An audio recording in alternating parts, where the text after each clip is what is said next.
Bapak Ibu, saya wong Batak ketemu wanita Tionghoa, wo aini ni aiwo. Istri saya itu Chinese totok, mertua saya dari Chungkuo. Pak Me. Tahu Pak Me? Ya nggak tahu, emang gue pikirin loh. Kami 5,5 tahun pacaran, itu keluarga istri saya saklek. Mertua saya dengan kokonya, mereka sudah berumah tangga masing-masing di Chungkuo. Anak mereka koko mertua 3, anak mertua saya 2, pindah ke Indonesia, mendarat di Kuitang, Senen. Mereka berdua buka toko buku Keramat Bunder, namanya tahun 50-an, tahun 60-an. Mas Agung pegawai mereka. Singkat cerita, Mas Agung menikah dengan anak koko mertua. Toko buku itulah cikal bakal Gunung Agung. Mertua saya pengusaha pekerja keras, Chinese totok, Konghucu Tulen. Nongol Rituan Huta Barat yang tingginya 2 meter kurang banyak. Wo aini ni aiwo. Mertua saya marah, jangan dekat anak saya. Saya sangat mengerti karena dia pakai kacamata dia. Kristen, beda agama, sakit jantung. 3 bulan, 3 tahun menikah, lu mati, anak gua janda. Hanya orang bodoh yang mau mempercayakan anaknya sama lu. 5,5 tahun saya pacaran, saya bilang istri saya, saya panggil Amin, namanya Ho Milin, Siang Ho. Mi, kalau tetap papa nggak setuju, kita putus saja. Loh, kok abang nyerah? Bukan nyerah, saya nggak pernah setuju menikah tanpa restu orang tua. Akhirnya mama mertua bilang apa? Lu nikah deh. Mama tanggung jawab. Ma, papa nggak setuju. Mama koko paling gede, kode datang menikah. Koko paling yang tanggung jawab. Singkat cerita kami menikah. Halo, menikah kami, konflik. Ada nggak orang menikah dengan orang yang sempurna? Jawab. Bapak-bapak, istrimu sempurna nggak? Ibu-ibu, suamimu sempurna nggak? Catat baik-baik, siapapun yang kita nikahi minimal punya 2 sifat yang paling kita jengkeli ada pada pasangan kita. Minimal 2. Bisa 8 nggak? Bisa.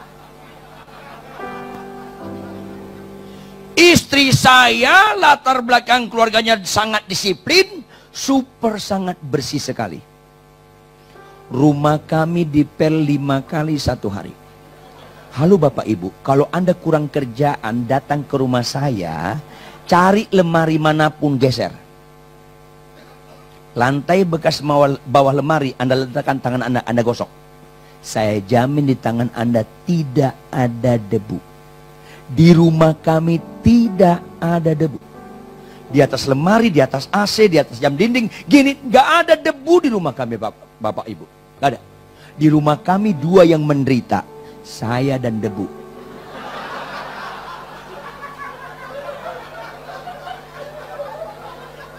Kayaknya gua ngomong menderita deh. Kok ketawa ya? Empati dikit lah. Setiap masuk rumah harus cuci kaki.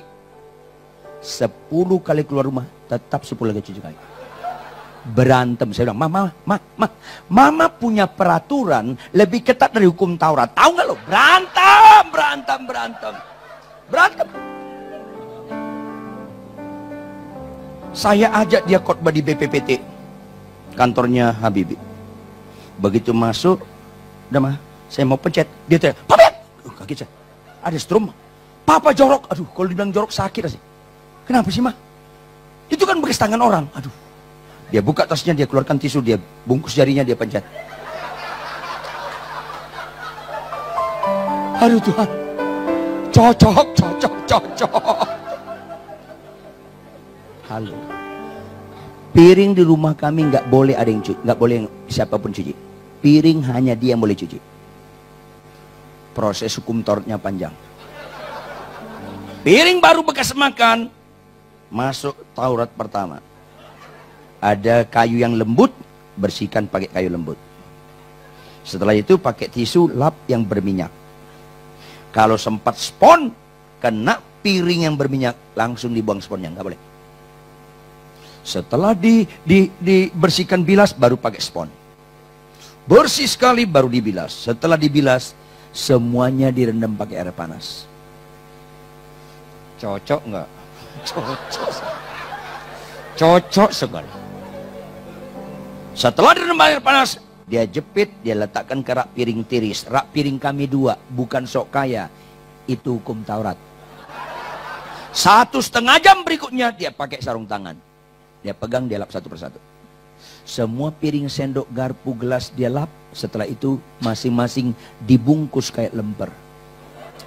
Baru saya tahu ketika menikah ada satu koper lembaran-lembaran kain putih.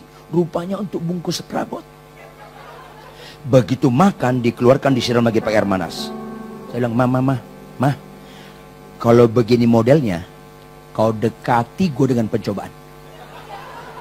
Gue makan di luar mencret. Kalau begini bersih, selesai. Saya dulu latihan teater sama El Manik, sama kakak kelas kami, senior kami, Mas Willy, Wes Rendra. Kami latihan olah tubuh sampai jam 2 malam. Lapar pergi ke warteg makan, entah itu makan kemarin masa bodoh. Ngantuk, saya tidur di warteg. Maaf, agak horor nih. Saya tidur di warteg, di kaki saya lewat kecoa, nggak terganggu saya. Ketemu sama si Homilin. Saya persingkat, 6 tahun perkawinan saya tidak mampu. Ketika dia tidur, saya berdoa, Tuhan, ujilah hati saya, tilik hatiku paling dalam. Engkau nggak mungkin kubohongi. Sedikit pun aku nggak niat nyeleweng. Dan kau larang cerai. Tapi jujur Tuhan, aku nggak mampu melanjutkan perkawinan ini. Saya jujur, saya hamba Tuhan. Saya nggak mampu melanjutkan perkawinan ini Tuhan. Kalau dia tidur, aku aman Tuhan. Tolonglah kau.